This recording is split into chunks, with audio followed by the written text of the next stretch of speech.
గోరువంక వాలగానే గోపురానికి స్వరాల గణగణ గంటలే మోగలేలా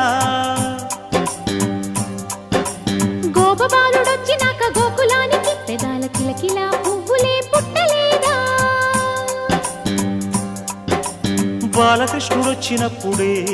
వయ్యారి నందనాలు నాట్యమాడగా వారసుణ్ణి చూసినప్పుడే వరాల వాంఛలన్నీ పల్లవించగా నందుడింట